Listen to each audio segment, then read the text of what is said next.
Causas Espíritas, Daílson Gonçalves, que vem da cidade de Porto Alegre, da Sociedade Espírita Allan Kardec. E hoje conversará conosco sobre o tema de Paulo aos Espíritas. Que Jesus te envolva. Bom dia, queridos amigos. Que a paz de Jesus, a solicitude de Deus em relação a nós, nos envolva nesse momento e que possamos todos sentir o amor, o carinho, o acolhimento da solicitude divina em relação a todos nós. É muito bom estar de volta a esta casa, muito obrigado pelo carinho, pelas vibrações amorosas. E hoje estaremos abordando uma obra chamada Paulo e Estevão.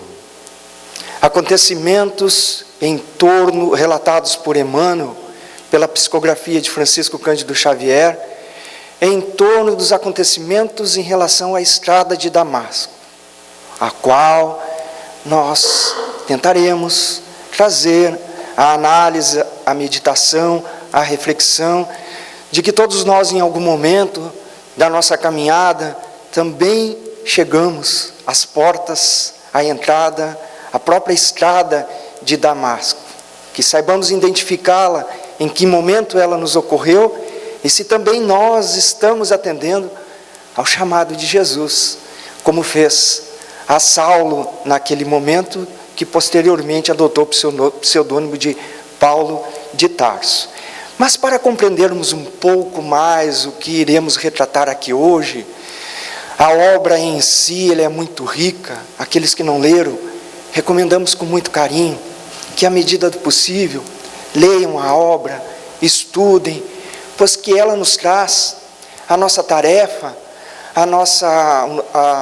os nossos momentos na sociedade, no trabalho, em casa, na própria casa espírita, ou se estamos envolvidos no movimento espírita, ela nos traz lições tão importantes para a nossa reflexão, para a nossa pauta diária, cotidiana do nosso dia a dia. Nós extraímos, no nosso trabalho de hoje, apenas 10 lições. A obra em si, precisamos dizer, ela é muito mais rica em lições a nós espíritas. Para entender um pouco melhor, nós precisamos retornar antes de Estevão propriamente dito. Estevão, um dos personagens que iremos falar, era um pseudônimo adotado por um rapaz chamado Gesiel, que tinha uma irmã chamada Abigail, que era noiva de Saulo de Tarso, aquele mesmo que se transformou em Paulo de Tarso. Eu sei que muitos conhecem a história, leram um livro, mas estou falando assim pausadamente, a possibilidade de alguém não ter ainda folhado ou identificado o próprio livro, a própria obra. Em razão das perseguições que sofriam pela morte do pai de Gesiel e Abigail, e outras circunstâncias que ocorreram na época, maiores detalhes na obra, queridos amigos, até para a gente puxar um pouquinho a curiosidade para os amigos lerem. Gesiel acabou sendo preso, condenado às galés. À época, quem era condenado às galés era como a prisão perpétua. Ninguém saía vivo daquela condenação. De alguma maneira, um alto cargo dos patrícios à época foi acometido de uma doença. Gesiel o ajudou e recebeu então a liberdade. Mas para que aquela notícia não se espalhasse, não comprometesse aquele que o havia ajudado, Gesiel adotou o pseudônimo de Estevão. E então, agora adentramos um pouco mais na personalidade de Saulo de Tarso. Para compreender Paulo, precisamos falar sobre Saulo de Tarso, que era um jovem que foi educado pelos rabinos mais influentes da sua época. Conhecia com muita propriedade tudo aquilo que se relacionava às leis mosaicas. Tinha o dom da oratória, era um jovem que tinha muita sagacidade, era muito inteligente, e dedicava com tal força a sua dedicação à causa, que ele era visto à época como uma figura realmente que influenciava a muitos outros. Então, nascido em Tarso, educado pelos mais importantes rabinos da sua época, quando veio a saber das pregações de Estevão, que teria sido Gesiel, reagiu veementemente contra aquelas afirmações, enfim, da pregação sobre Jesus e seus discípulos. O primeiro registro que nós temos, não exatamente no livro, mas na Vulgata, na Bíblia, sobre a atuação de Saulo de Tarso, nós vamos encontrar no relato da execução de Estevão. Enfim, por todas aquelas perseguições, pela prisão que culminou na morte de Estevão por apedrejamento. E ele acreditava, então, Saulo de Tarso, que Estevão seria inimigo de Deus, pois que, de alguma maneira, se o considerava inimigo do povo de Deus. Saulo continuou a sua campanha após a morte de Estevão contra a nova religião, conhecida mais tarde como cristianismo.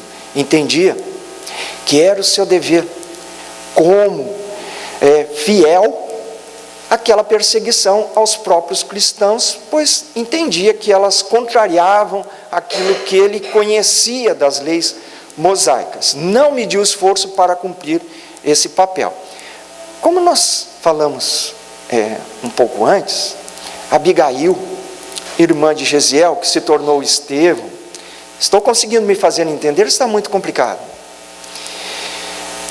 Ela acabou se tornando, por aqueles caminhos da solicitude divina, que às vezes a gente acredita ser coincidência, mas que na realidade são os direcionamentos da solicitude divina em relação a nós, Abigail se tornou noiva de Saulo de Tarso. E ela acabou identificando o Gesiel no momento da sua morte, pois que ele tinha um outro pseudônimo. Ela sabia da perseguição, da prisão de Estevão, mas não sabia que teria sido o seu irmão, o qual identificou somente no momento da sua morte.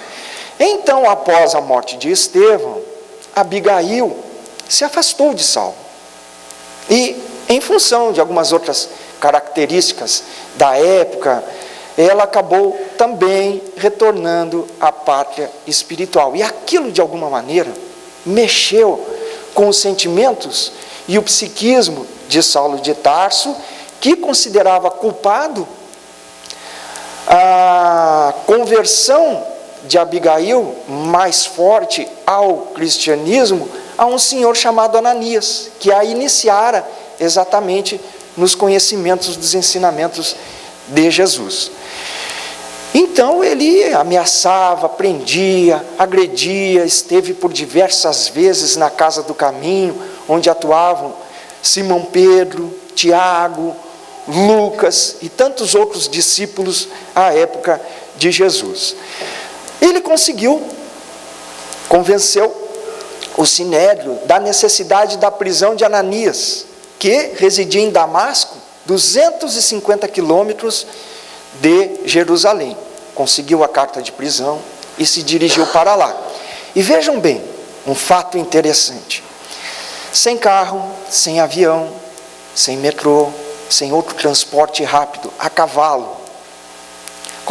Talvez alguns aqui consigam imaginar, um percurso de 250 quilômetros no lombo de um cavalo, sobre o sol escaldante, pernoitando pela estrada, porque não era comum, à época também, albergues, e as distâncias realmente entre uma cidade e outra eram muito grandes.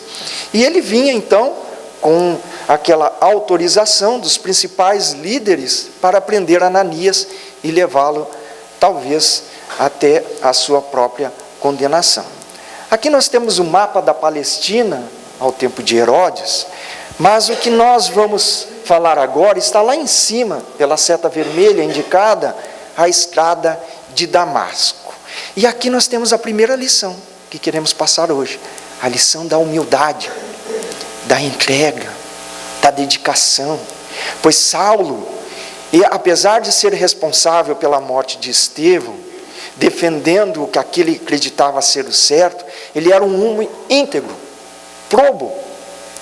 E quando ele identificou o equívoco que laborava, identificou a Jesus, que se apresenta na estrada de Damasco, ele transfere toda a pujança do seu conhecimento, das suas ações, do seu pensamento, para Jesus.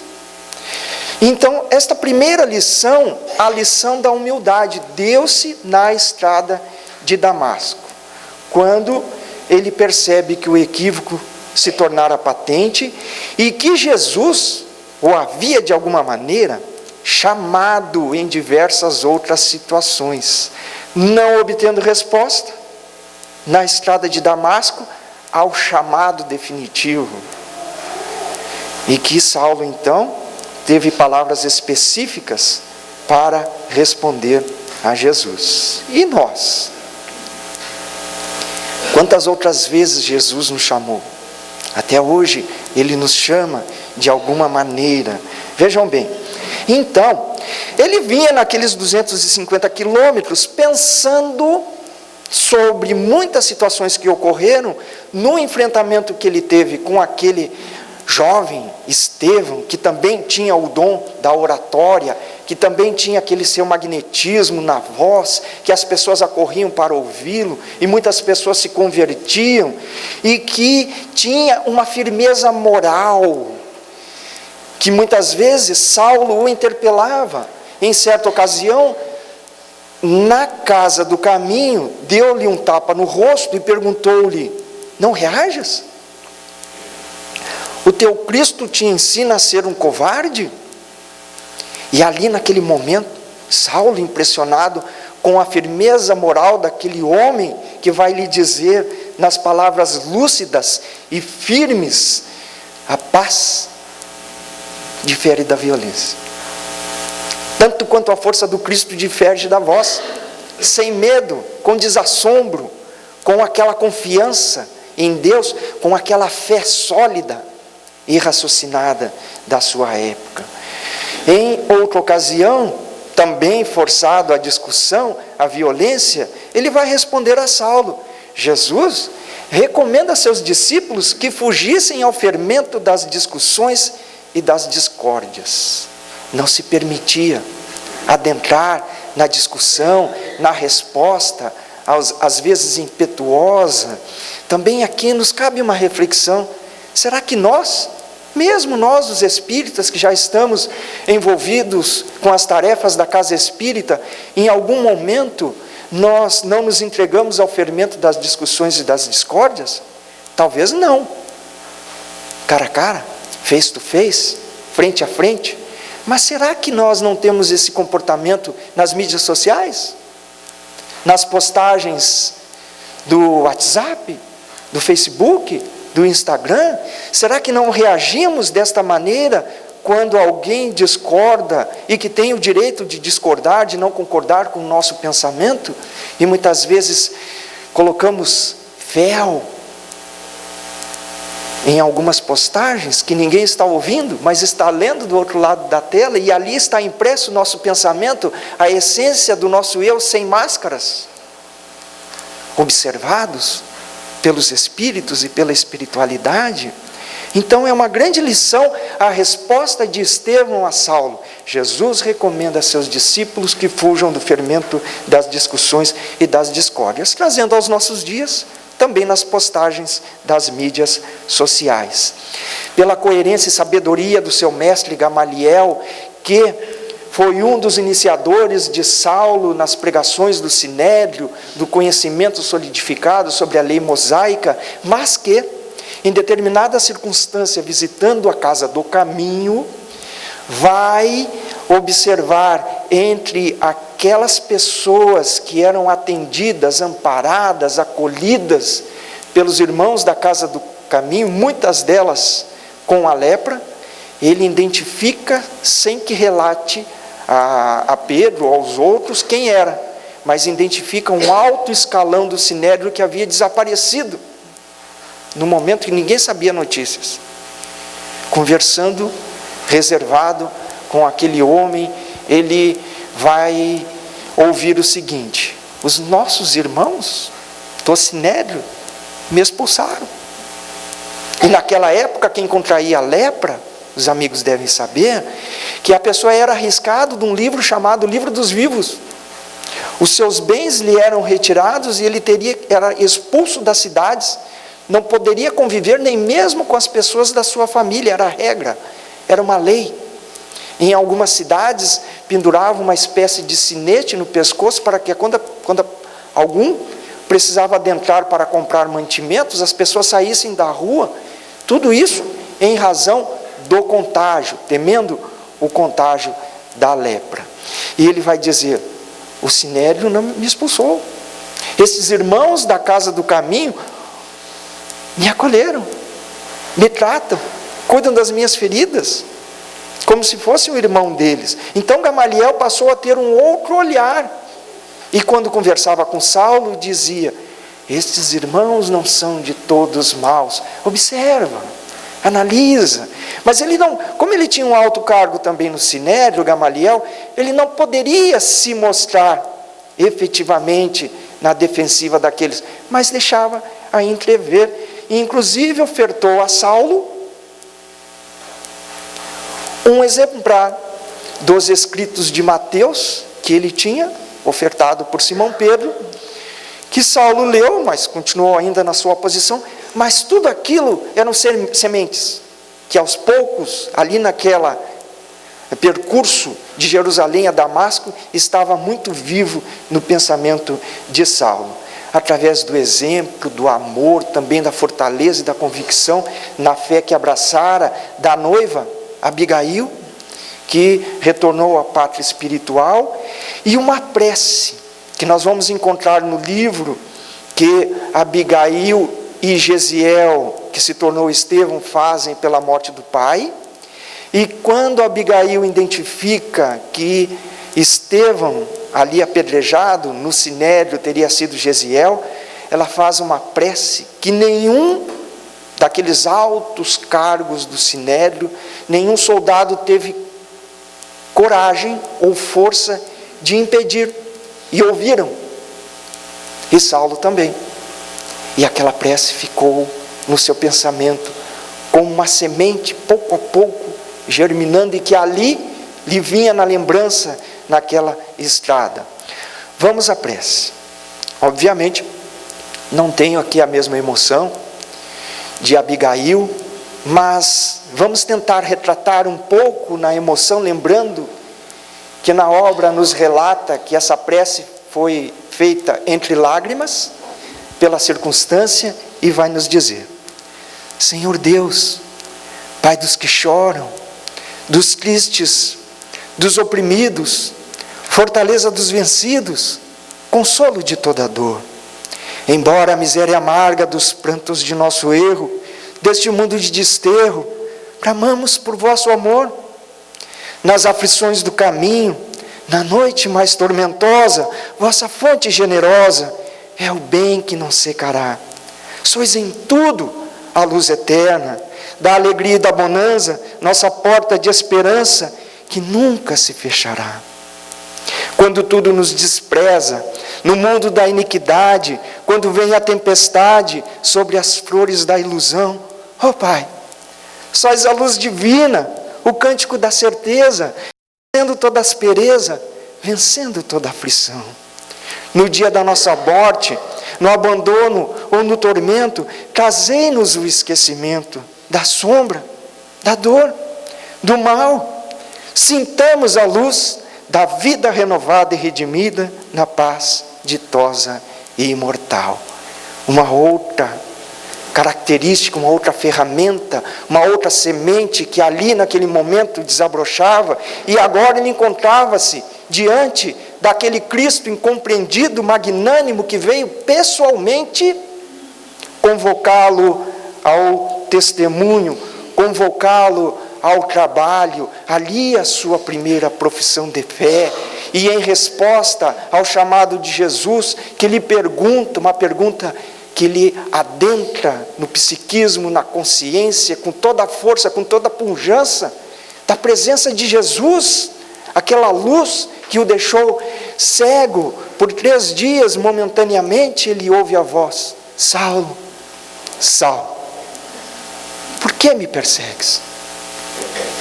E Saulo, ele não disse, ali houve a entrega total, dificuldades que nós ainda temos em algumas circunstâncias. Ele não disse: Senhor, espera que eu vá a Sinédrio, apresente a carta de renúncia, que eu me despeça do meu pai que está doente, talvez às portas da morte, que eu enterre, depois eu venho.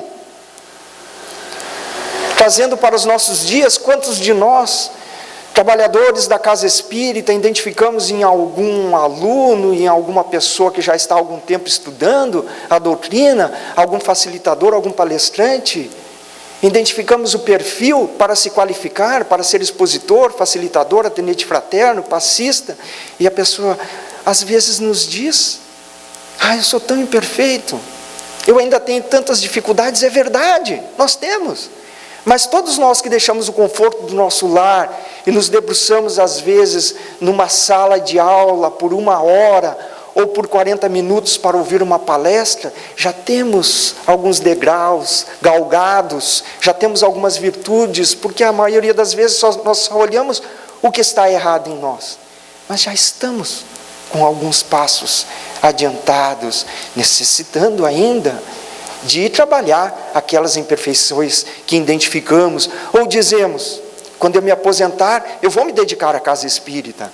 Quando eu criar o meu neto, eu vou me dedicar à casa espírita. Não estamos aqui de maneira nenhuma querendo dizer que devemos abandonar o nosso lar, a nossa família, os nossos netos ou o nosso emprego. Não, mas é dedicarmos na casa espírita ou fora dela o nosso coração a Jesus, sem desculpas, sem escusas. Até porque, vejam bem, se esperarmos a aposentadoria, e se a morte vier antes? O que vamos dizer? Então é necessário tomarmos a nossa enxada ou a nossa cruz, se preferirmos, e seguir atendendo ao chamado de Jesus. Saulo não se desculpou com falta de tempo, nem com falta de preparo, nem excusou-se em suas imperfeições. Justamente ele, que fora perseguidor implacável dos discípulos, dos seguidores de Jesus. E passamos então à segunda lição: entusiasmo para o aprendizado. E ele vai dizer: Senhor, que queres que eu faça? Quantas letras desta frase nós já conseguimos formar? Será que uma frase? Será que uma palavra já conseguimos formar? Ali a entrega do discípulo. E então Jesus lhe diz: entre em Damasco. Obedece, permanecendo 3 dias e 3 noites, sem a possibilidade da visão física, e aquilo lhe era também necessário para que ele fizesse uma introspecção, um processo de olhar para dentro de si, e que após, em rigorosa disciplina, estes 3 dias, Ananias, a pedido de Jesus, vem lhe abrir os olhos, e lhe contou tudo o que sabia de Jesus, pelo conhecimento, ouvido, relatado dos apóstolos. Com entusiasmo, diante daquele relato, Saulo pergunta onde poderia obter o Evangelho Sagrado, e recebe de Ananias um exemplar das anotações de Levi, assumindo o compromisso de que, a partir daquele momento até o fim dos seus dias, se dedicaria à divulgação do Evangelho. E, com aquele entusiasmo para trabalhar, entendia ele que poderia se servir dos louros já conquistados em relação a tudo que ele havia feito pelo Sinédrio, falando de Jesus. Então pensava ele: vou começar por aqui mesmo, na congregação de Damasco. Ananias o diz: tende calma, prepara-te primeiro, faz algumas ponderações. É preciso muita cautela nesse início, como tantos outros, como as próprias palavras de Estevão não lograram alcançar o coração de ti naquele momento, é provável que a tua palavra hoje dedicada a Jesus também não encontre o efeito desejado. Teus amigos da sinagoga ainda não estejam talvez preparados para receber a luz da verdade. Mas ele insiste, pois que era a sua personalidade, ele vai e é expulso da sinagoga, como houvera previsto Ananias. Acostumado a aplausos, fora vítima de si mesmo, em crer que falar acertadamente sobre Jesus bastava o que ele já havia conquistado no mundo. Decepcionado, volta a conversar com Ananias, que o alerta. Antes de tudo, procura ajuntar as sementes do teu mealheiro particular, para que o esforço seja produtivo, para que seja profícuo. E aí entramos na terceira lição, a compreensão da necessidade de preparo. Ele compreendeu as advertências, as orientações de Ananias e resolveu procurar o deserto a fim de se preparar. Partiu a pé, para que pudesse contar com suas próprias forças, também utilizando-se da profissão que aprendera com o pai, como tecelão. E foi para o deserto e lá conheceu Áquila e Prisca. E sem que soubesse quem teriam sido, pois que ele houvera adotado o pseudônimo de Paulo, Áquila e Prisca não sabiam quem teria sido Saulo, e ele passou aqueles 3 anos no deserto e ouviu, em determinada circunstância, que, aqui temos a quarta lição, a verdade e o amor aos inimigos. E ele ouve dos companheiros que depois que eles adentravam na casa do caminho, agrediam, prendiam, ofendiam, depois que eles se retiravam, os soldados, o sinédrio, Simão Pedro, Tiago, Áquila, Prisca e tantos outros companheiros, os irmãos do caminho, se reuniam e oravam por Saulo. Aquilo foi uma surpresa para ele. Oravam pelo inimigo, pois que entendiam que ele era um irmão considerado necessitado de auxílio por parte deles. Então eles pediam por aquele irmão equivocado. Não pôde mais ocultar-se, revelou quem teria sido. Não importavam mais as consequências, que o expulsassem, enfim, que o tratassem mal, não importava. Ocultou-se, eu sou Saulo. E pela revelação, houve outra surpresa, a aceitação dos companheiros que eram exemplos vivos das lições de Jesus. Perante o perdão verdadeiro, nós encontramos na obra que Paulo, agora, naquele momento, chora convulsivamente, demoradamente, aos ombros de Áquila. E então passamos à quinta lição. Aos companheiros inseparáveis. Depois daquele episódio no deserto, Paulo ainda vai para Antioquia, pretende ele agora, depois de tantas reflexões, leituras do Evangelho, daquele preparo, ele pretende falar em nome de Jesus. Mas a palavra que antes lhe era fácil, agora parecia presa na garganta. É afastado das pregações, mas não desiste. Permanece ainda durante muito tempo à porta da igreja, falando com as lavadeiras, com os soldados, com as pessoas que chegavam antes, lia trecho do Evangelho, provocava pareceres e foi se tornando assim amigo dedicado de muitos daqueles, e ele ali de alguma maneira estava se qualificando novamente para falar em nome de Jesus. Vai visitar o seu pai. A quinta lição que ela nos traz, que vai lhe dizer, lhe pede que ele volte a ser Saulo, que esqueça Jesus, vai lhe dizer, você vai ter que escolher, ou eu ou Jesus. Paulo escolhe Jesus, obviamente. Então ele é execrado, abandonado pelo pai. E sentiu necessidade de meditação, pois que as lágrimas lhe desciam, e havia aquela, então, decepção, aquele sentimento. Caminha sem destino, encontra uma espécie de caverna, recosta a cabeça, e após algumas amargas reflexões, confia a Jesus as suas preocupações e adormece. Arrebatado nesse desdobramento pelo sono, vai se encontrar com Estevão e Abigail. Conversam demoradamente, aquela, digamos assim, injeção de ânimo para que ele continue na tarefa. Ele percebe que aquela conversa está chegando ao fim, mas ainda tem muitas perguntas, e alinhava a Abigail, principalmente, e a Estevão, e vai dizer: que fazer para adquirir a compreensão perfeita dos desígnios de Jesus? A lição inovidável: ama. Respondeu Abigail prontamente. Mas como proceder de modo a enriquecer na virtude divina? Jesus aconselha o amor aos próprios inimigos, mas é muito difícil essa realização. É necessário muito esforço. Como fazer para que a alma alcance tão elevada expressão no esforço indicado por Jesus? Trabalha. Esclareceu a noiva amada a necessidade de trabalhar intimamente, o aprimoramento individual.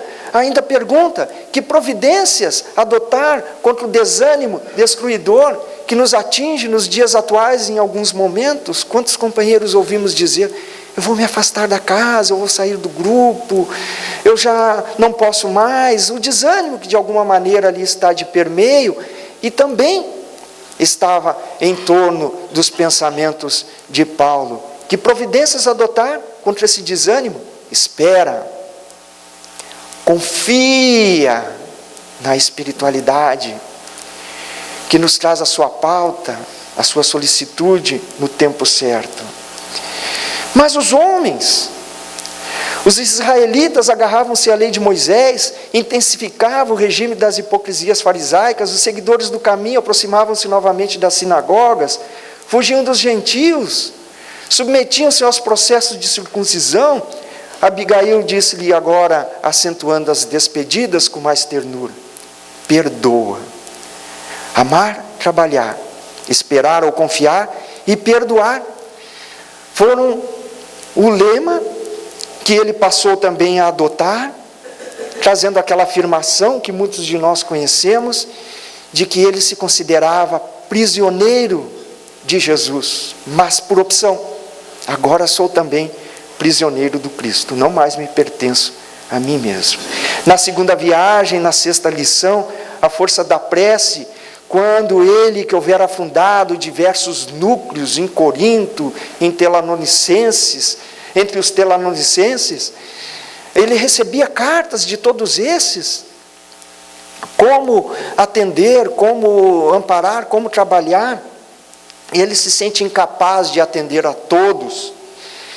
Ora novamente e pede a Jesus: o que fazer? Como proceder? E Jesus então lhe aparece novamente em sonho e vai lhe dizer: não temas, fortalecendo aquilo que houvera dito por Abigail: confia, não temas, prossegue ensinando, a verdade não te cales, porque estou contigo. Poderás resolver as dificuldades que te são apresentadas, escrevendo aos irmãos em meu nome. Doravante Estevão estará junto de ti, trazendo toda esta intuição para as cartas então que surgiram, o movimento daquelas cartas. Então, quando lermos cartas, primeira epístola aos Coríntios, carta aos Tesalonicenses, aos Romanos, ali está a essência do pensamento de Jesus, transmitido por Estevão a Paulo, que colocou nas linhas, nas cartas imemoráveis. Também a lição do silêncio e da meditação, quando ele pretendia ir a Roma e escreve uma carta aos irmãos para que preparassem a sua chegada. Nesse interim recebe uma carta de Tiago falando que as perseguições haviam aumentado e que Paulo, solicitando que Paulo fosse a Jerusalém.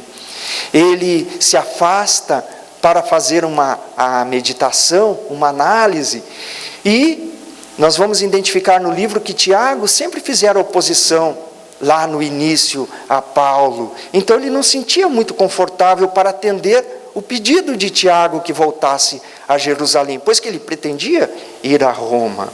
Ao desenrolar os pergaminhos ao acaso, que nós fazemos hoje também, quantas vezes nós outros, com alguma dificuldade ali do momento, desenrolamos o Evangelho segundo o Espiritismo ao acaso, e ali está a lição, a orientação incisiva, certa, no ponto que precisamos ouvir, que nos é necessário.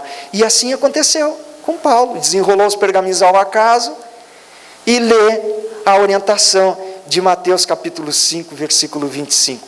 Reconcilia-te o mais depressa com teu adversário. Não teve mais dúvidas.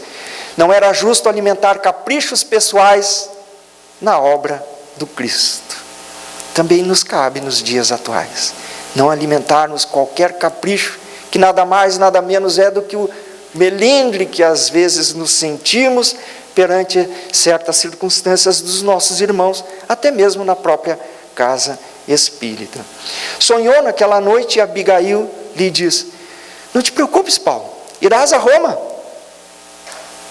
Não, porém, como queres, mas de acordo com os desígnios de Deus. E então, depois disso, será a nossa união na parte espiritual. Paulo ali compreendeu, então, que ele seria executado em Roma. Aquelas palavras caíram como profunda revelação. E, realmente, em Jerusalém ele foi preso, acabou sendo encaminhado a Roma para ser julgado por César, foi condenado à morte. Quando estava embarcando para Roma, muitas pessoas que se reuniram, idosos, crianças, todas as pessoas da comunidade para se despedir, e Lucas, emocionado, vai lhe dizer: registrarei nas minhas anotações o quanto foste amado por todos, pelo bem que fizestes. E Paulo, nesta lição do combate ao orgulho, vai dizer: não, Lucas, não fale sobre virtudes que não tenho, fale sobre o favor que Jesus me dispensou às portas de Damasco, fale sobre as lições sublimes de Jesus. Tudo o que você anotar deve ser para a glorificação de Jesus e não para mim. Era o combate efetivo ao orgulho e ao egoísmo. No final da jornada, uma outra lição, a coragem moral, quando ele, condenado por César e levado até os cemitérios para que fosse cumprida a sentença, na qual ele seria decapitado, vai dizer aos verdugos, identificando aquela fortaleza que ele tinha observado lá em Estevão, quando diz: a paz difere da violência, tanto quanto a força do Cristo diverge da vossa, e que aquilo o assombrava. Agora ele identificava nele, quando respondeu aos verdugos: os discípulos de Jesus não temem os algozes, que só lhe podem aniquilar o corpo. Não julgueis que a vossa espada possa eliminar-me a vida, de vez que daqui a pouco, adentrando na verdadeira vida, sem mais demora, estarei com os amigos. Aquela coragem moral então abalava aqueles corações empedernidos, e o soldado responsável pela execução hesita. Como cumprir aquela ordem perante aquele homem que agora adquirira aquela fortaleza moral? E ele vai dizer ao carrasco: não temas, não hesites, cumpre o teu papel, pois que eu já cumpri o meu, cumpri o vosso dever até o fim. E a última lição, então, o trabalho permanente, quando após a execução ele ainda encontra alguma dificuldade na readaptação que todos nós passamos na parte espiritual, e vem Ananias lhe abrir não mais os olhos físicos, mas para a contemplação da vida espiritual, e lhe pergunta: qual o primeiro desejo, Paulo? Paulo intimamente pensou em Abigail, em Estevão, mas solicita, gostaria de visitar a todos os núcleos, principalmente Jerusalém, onde tantos erros cometi, e ali orar em gratidão. O que fez? Orando entre lágrimas, agradecendo a Deus a oportunidade da modificação. E aos espíritas, a nós outros, estas lições muito significativas, também vamos encontrar Paulo de Tarso atuando na equipe da codificação do Espírito de verdade, nas mensagens do Evangelho segundo o Espiritismo, nos capítulos 10, no item 15, anotem, para fazerem a pesquisa a posterior. No capítulo 10 do Evangelho segundo o Espiritismo, item 15, e no capítulo 15, no item 10, fora da caridade não há salvação. Aquela mensagem em que ele vai nos dizer que nada nos adianta se nós falarmos a língua dos anjos e não tiver caridade, nada somos. De que nada nos importa o estudo, o dom da oratória, o dom da palavra, os dons que tenhamos se não tivermos caridade. Que nada nos importa se doarmos os nossos bens aos pobres, se não tivermos caridade. Também nada somos, beneficia com certeza aquele que doamos, mas não a nós. Fica o vazio do sentimento real e verdadeiro da caridade, e também colabora na resposta da questão ao Livro dos Espíritos 1009, sobre a eternidade das penas, juntamente com as dissertações de Agostinho, Lamennais e Platão. A todos os espíritas, Jesus envia um Estevão para falar a razão. Quem será o nosso Estevão que nos fala a razão? Terá sido a dor? Terá sido alguma mensagem? Algum livro? O que nos trouxe à casa espírita? Quem terá sido Abigail, que nos tocou o coração? Talvez Estevão tenha sido o Livro dos Espíritos, e a nossa Abigail, quem sabe, não tenha sido o Evangelho segundo o Espiritismo, capítulo 5, que muito nos fala ao coração. Bem-vindos todos vós que estáis aflitos e sobrecarregados, que eu vos aliviarei. Quem terá sido a nossa Abigail? E quem terá sido o nosso Gamaliel? Que possamos identificá-lo também, o nosso facilitador de ESD. As primeiras pessoas que nos acolheram, que nos receberam na casa espírita, quem terá sido o nosso Gamaliel? E o nosso Ananias? Às vezes pode ter sido a dor que nos abriu os olhos, que nos trouxe para a casa espírita, que nos despertou a emoção, o sentimento para o trabalho, para o estudo, para o aperfeiçoamento, para a qualificação. E muitas vezes nós viemos por convite de Ananias, aqui supondo que fosse a dor, cada um tem a sua experiência. A dor vai embora e a gente fica, ou não vai, permanece, porque faz parte do nosso quadro, da nossa caminhada. Quem terá sido o nosso Ananias? E mesmo que exista ainda um abismo de distância entre nós e Paulo, entre nós e Jesus, sempre teremos os melhores recursos para transpor as sombras do mundo e ir ao encontro de Jesus, que em algum momento, em alguma encruzilhada na nossa vida, veio ao nosso encontro, fazendo aquela pergunta, não mais utilizando da expressão Saulo, mas talvez nos nomeando. Por que ainda não identificamos? Que possamos responder ao chamado de Jesus, pois que Ele espera pelo nosso chamado. Tomemos a nossa cruz e sigamos os seus passos até o fim dos nossos dias, sempre perguntando: Senhor, o que queres que eu faça? Obrigado, queridos amigos, que Jesus nos ampare, nos fortaleça, nos envolva a todos nós, e que possamos seguir entimorados, conquistando aquela força moral, amando, confiando, trabalhando, perdoando, para que possamos cada vez mais irmos ao encontro de Jesus, que nos espera ao término da jornada. Um bom final de domingo para todos. Nós agradecemos ao Daílson pela esclarecedora e principalmente consoladora mensagem da manhã de hoje. Que ao retornar a Porto Alegre, possa levar também o nosso abraço fraterno aos nossos irmãos da Sociedade Espírita Allan Kardec. Que Jesus te ampare.